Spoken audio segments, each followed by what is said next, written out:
everybody. Hello. Hello. Welcome back to another edition of the Mortgage Mike Speaks podcast. Yes. I am Mortgage Mike. I got my co-host across the way.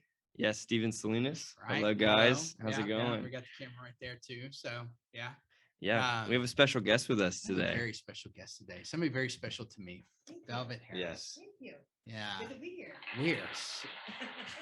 Thank you, audience. We appreciate that.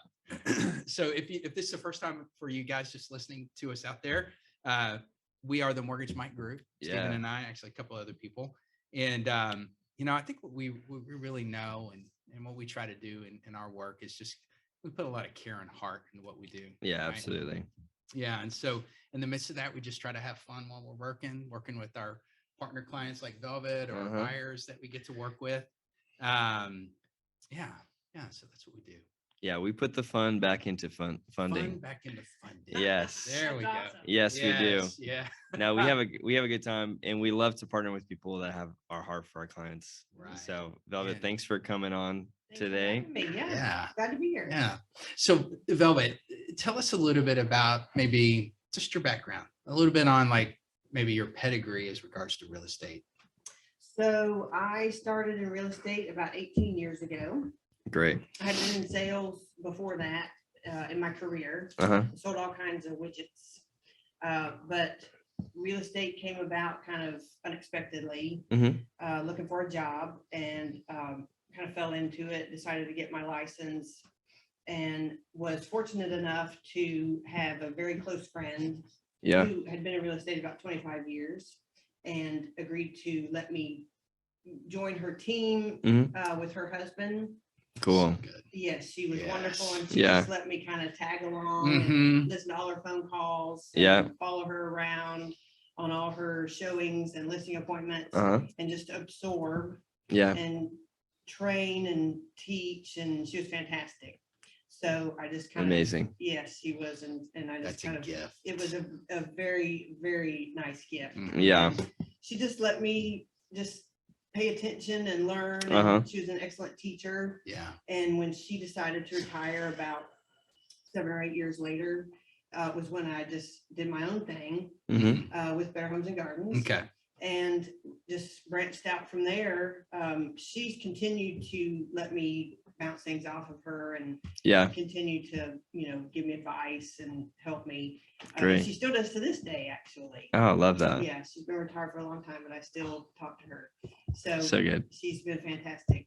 But so I just, as I got into real estate, I learned that I really enjoyed it and I loved it. And it was the opportunity to help people in whatever need in life they were in, whether it was their first home, fifth home, Yeah. A parent's home, whatever the situation was. But it was such a pleasure to be able to assist someone in whatever path they were on at the time for them or their family. And it was really an honor to be able to work with people in whatever situation they're in, and to get to know those people and befriend a lot of those people. And that really is something that I take on and am really pleased to do and honored to do for these people. It really makes me feel good to do that job for them, and it really is an important job to me. So Yeah. It really is. I take it very seriously, but I love it. Yeah. And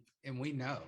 Oh yeah, because we get to experience with you Right. the relationships that you have Right. with your clients. So there like, because part of our process is to find out, well, how did you find out about us?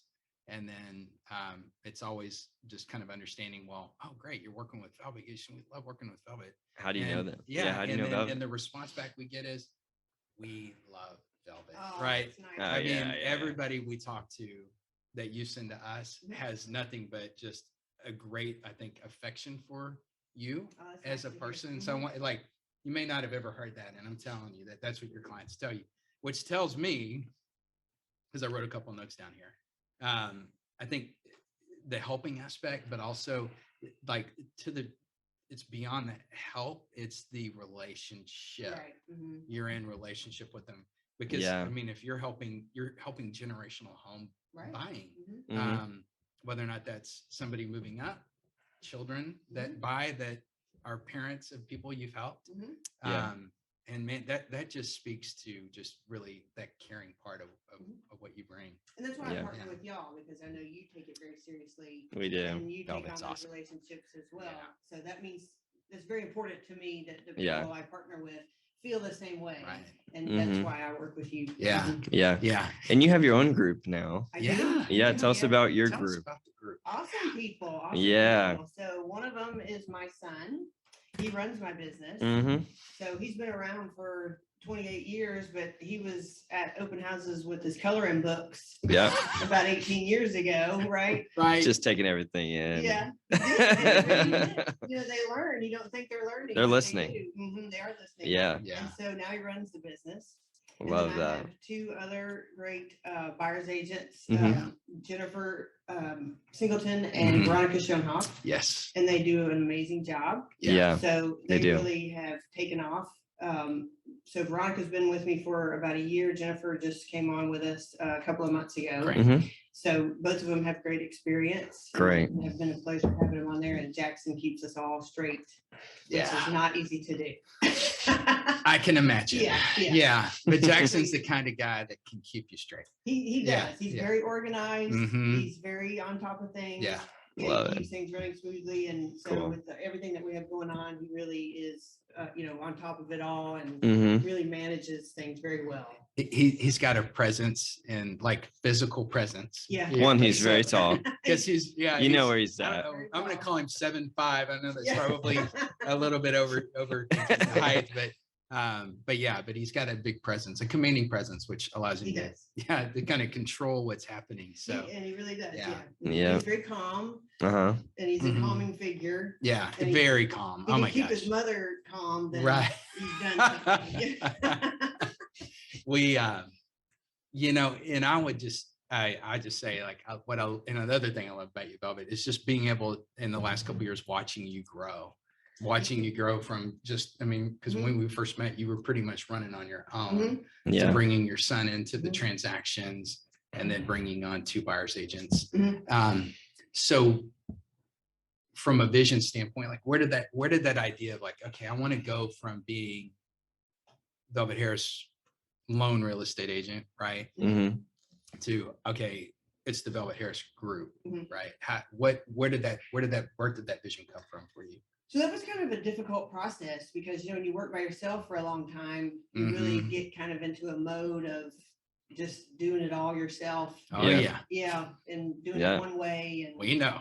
I know. Yeah. Right. And so, you kind of fall into this track of just handling things yourself, but then things start to grow and you're bringing in more clients. And you want to help those clients and you want to bring those people in, but you can't let customer service lag. Number one is making sure that your customer service is top notch. So I needed a person who can run the business at the office while I'm out with clients. Or I'm taking care of appointments. So Jackson had actually lost his job to COVID right when COVID had started. And I was complaining that I needed somebody to help in the office. And he was, I'll do it. So I asked him, are you sure you want to work for your mother? And he said, yeah, he can handle it, which he sure can.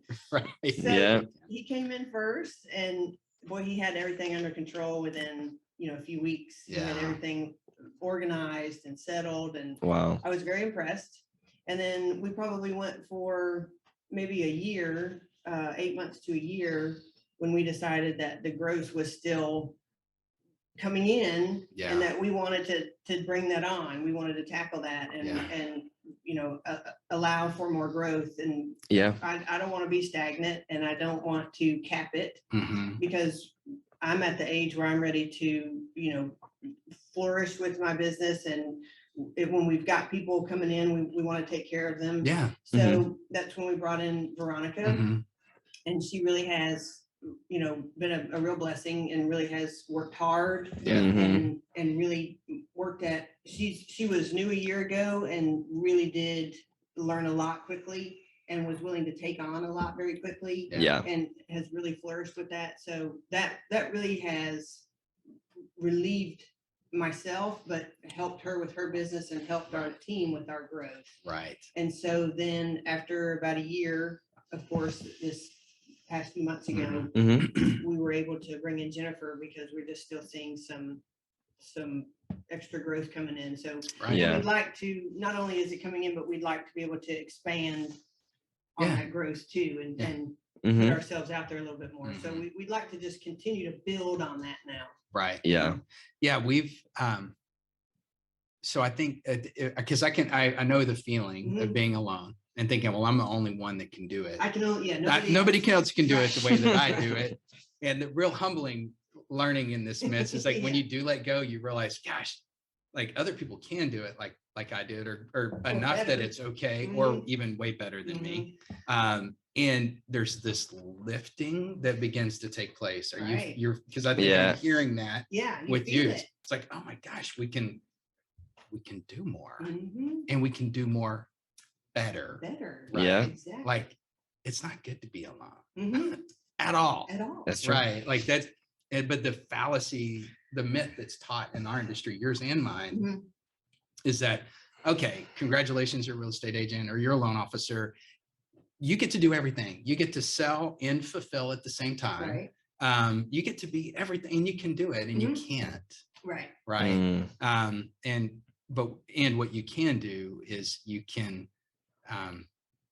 have the vision to grow, release, let other people do things, and then it's just such a power. In that space. You feel like, you feel a relief when you know that, oh, well, it is actually being done better. And you feel this relief that, well, it's being taken care of. Right. It's being taken care of well. Right. And so now I can turn my attention to these other things and build that growth. Yes. These people are all doing their jobs. Right. And everything's running smoothly. And if they need me, they'll let me know. But I can go do what I do best. Right. And they can do what they do best. Amen. And all of a sudden you feel like a little weight come off, and you think, well, I should have done that a long time ago. Right. Like, why didn't I do this? Didn't I do that a long time ago? Right. We, in the coaching program I'm in, that's called the Acts of Freedom. And it's this idea of you basically are engaged in what you love to do, what you're good at, and in the worldly view, I'm going to say makes money. I like to say what makes impact, because if we make an impact in people's lives, then we're going to make money. Right. God's going to pay us for that. Right. So the more we do just those three things, the better things are. Right. And then we're able to put other people into lanes where they can flourish and take care of their part too. Right. And I think that's what we get the lift from. It's like, oh, wow, like I can go do the things that really help us in the best way.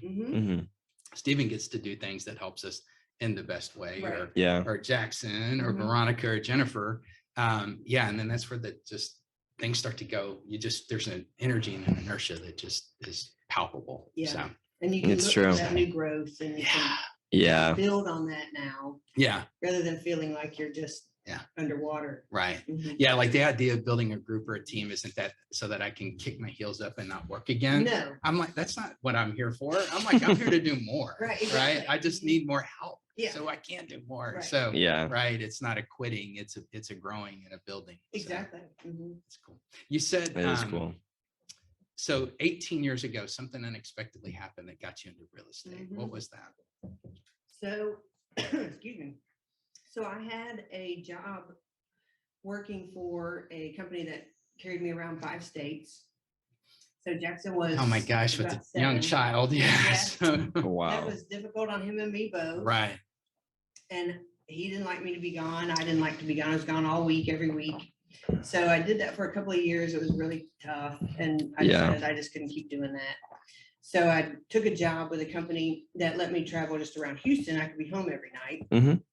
And that was working out pretty well until it turned out to be kind of a scammy situation that I didn't realize.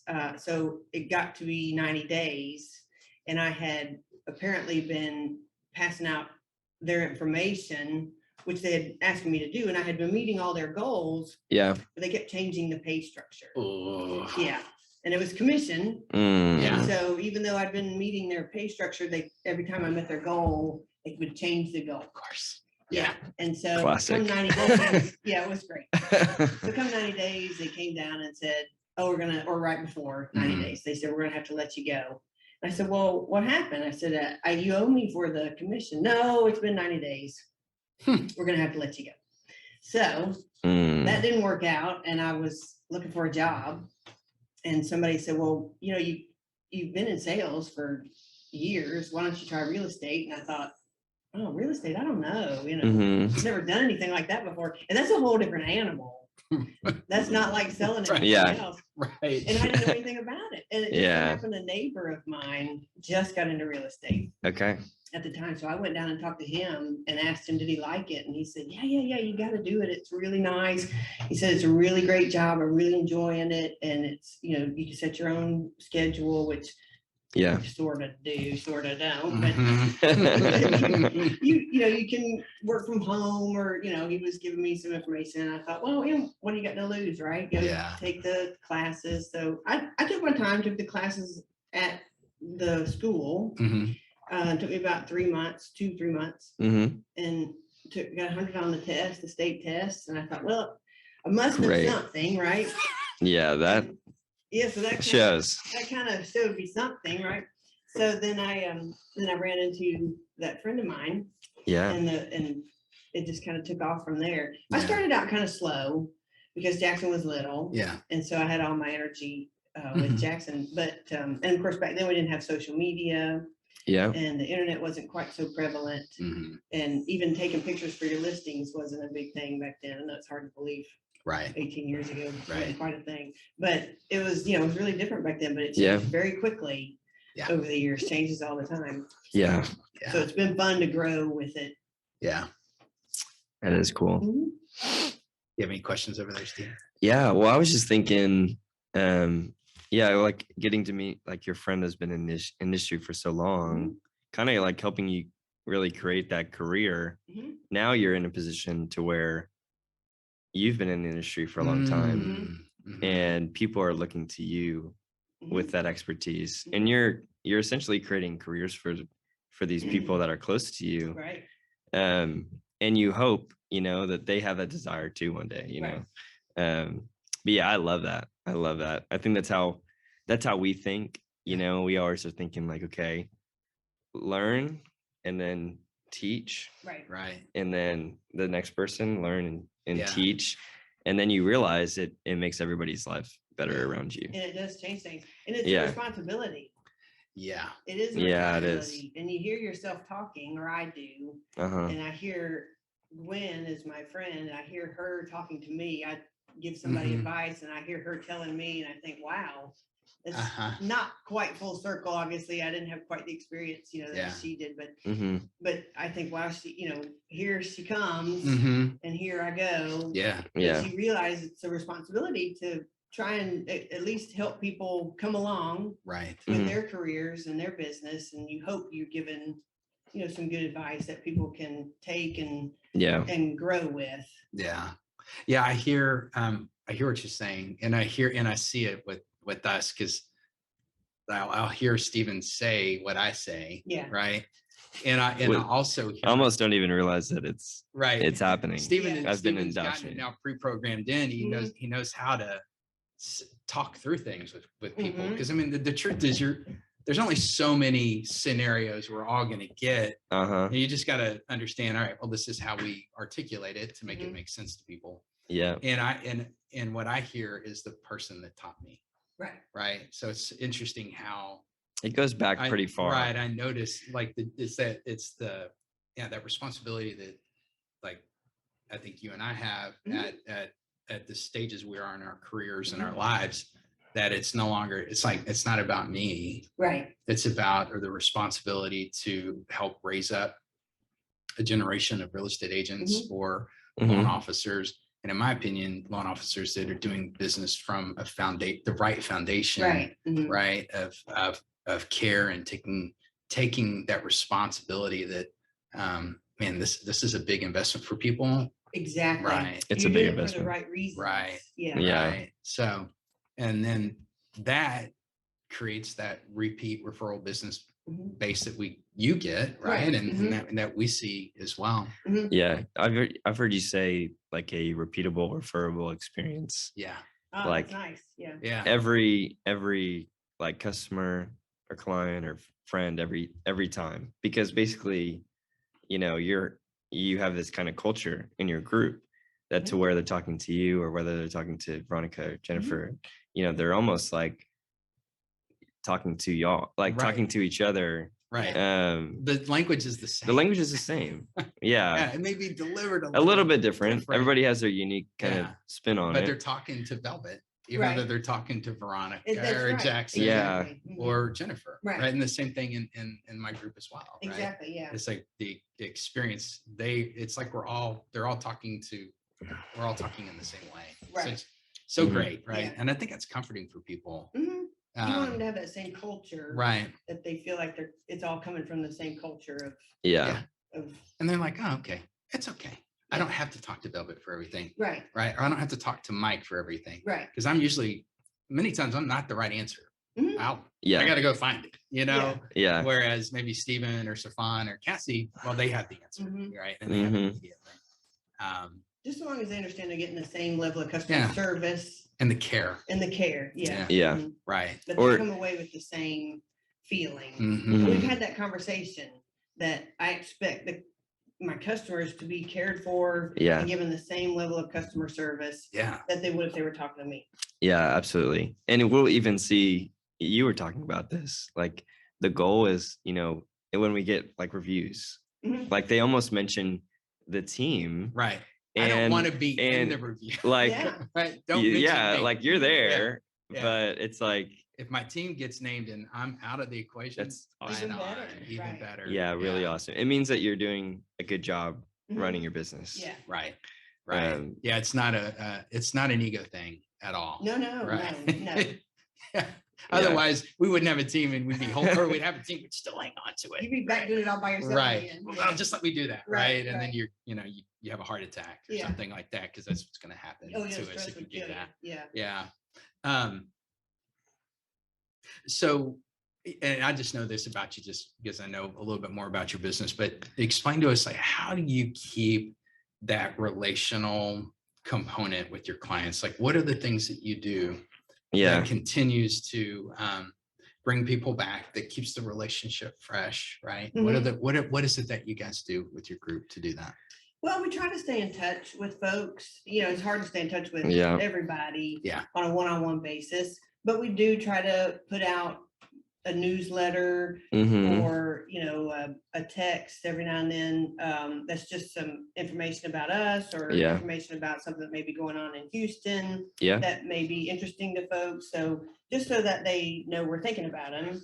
And then we will contact folks from time to time just to say hello, how you doing, how's the kids, how was the summer, how's the house, yeah, is everything going okay, do you need anything, can I help with your tax protest, or is there something I can refer to you, a contractor, a roofer, or somebody that you might need, just to make sure. And sometimes you're surprised, right in the middle of, they just bought the house 6 months ago, and we need a plumber. Actually, I'm glad you called. I got a plumber. Great.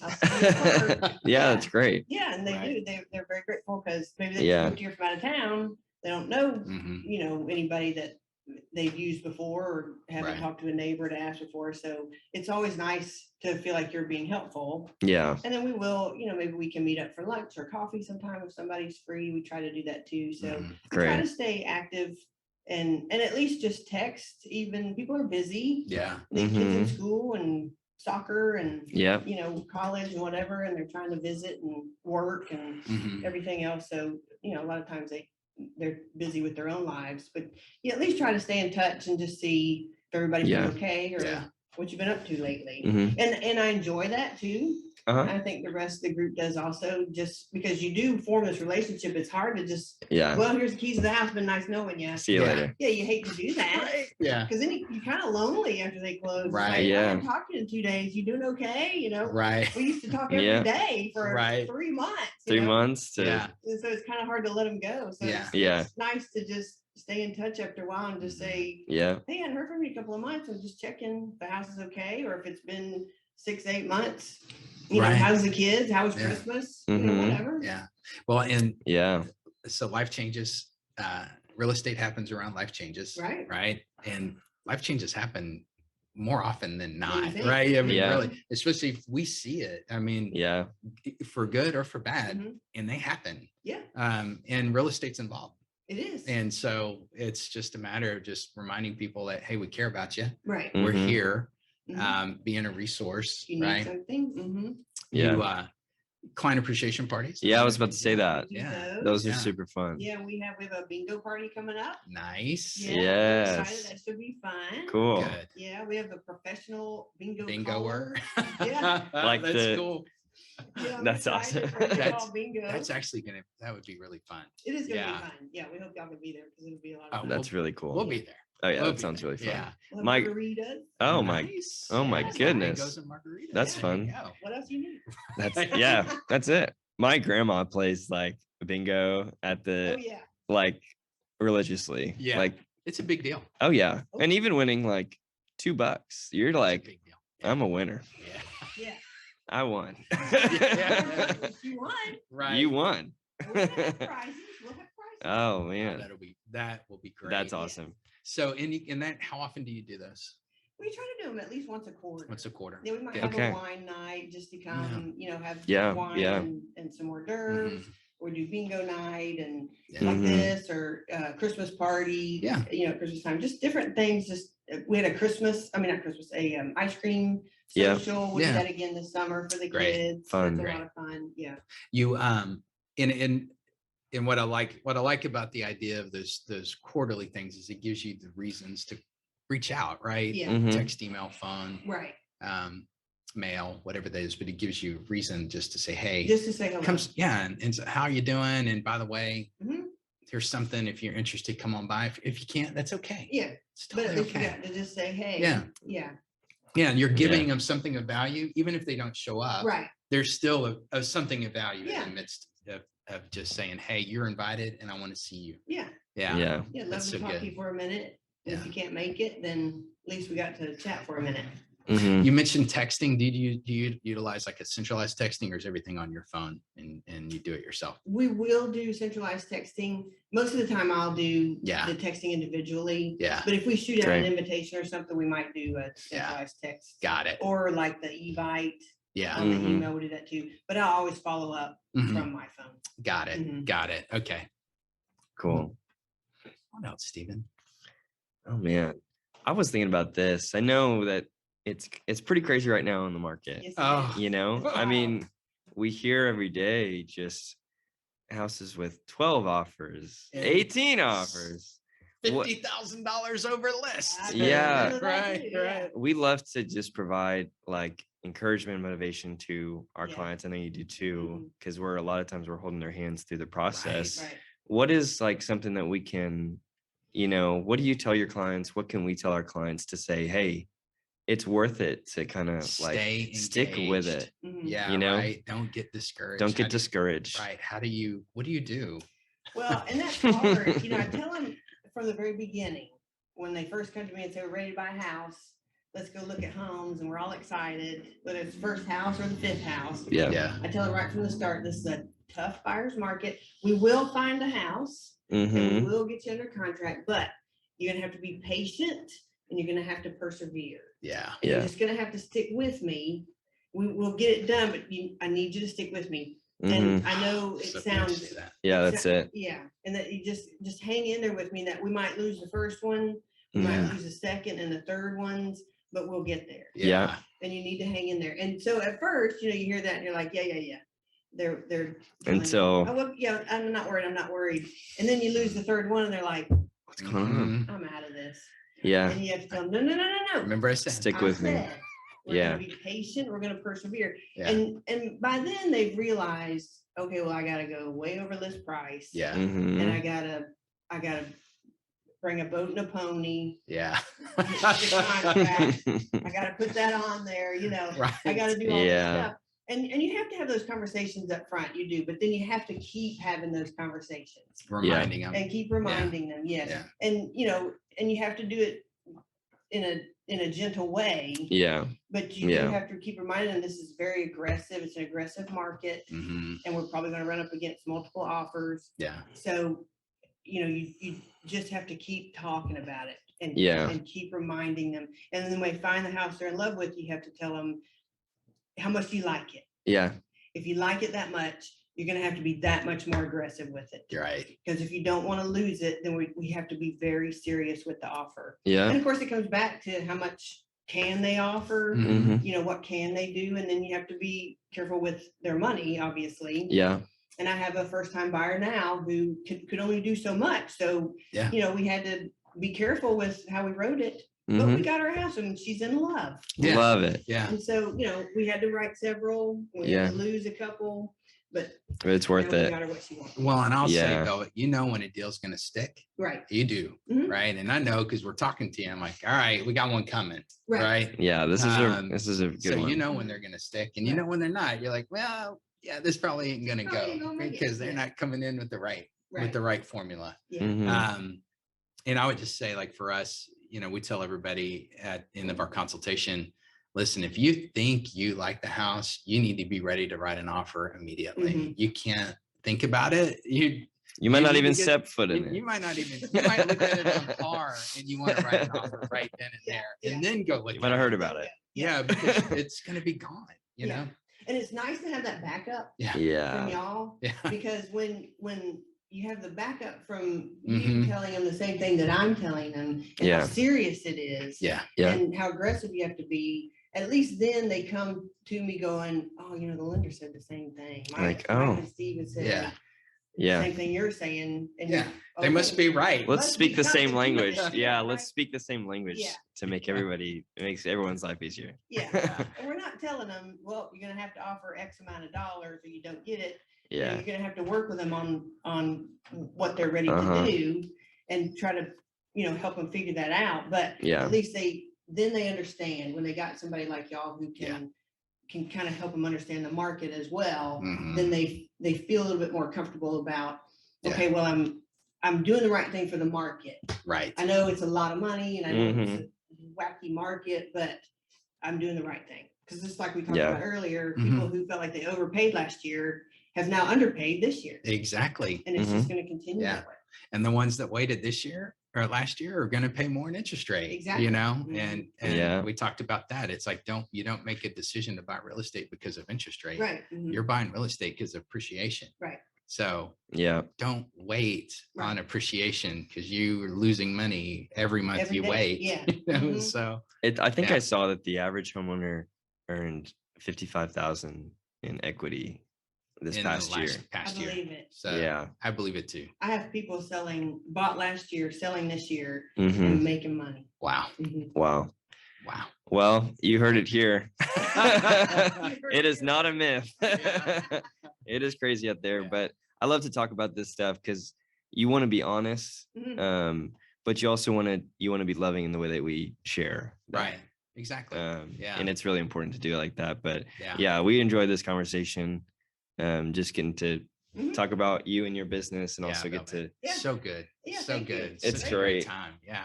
But guys, if y'all liked what you hear today, feel free to comment or like or subscribe. Share would be good. Share with friends or family. Yeah, that would be good. But we love to hear the stories. So if you have a story to tell, we'd love to have you on the podcast as well. Yeah, exactly. Yeah, reach out to us and let us know and we'll get you on. But Velvet, thanks for being on the show. Thank you. I enjoyed it. Yeah. All right.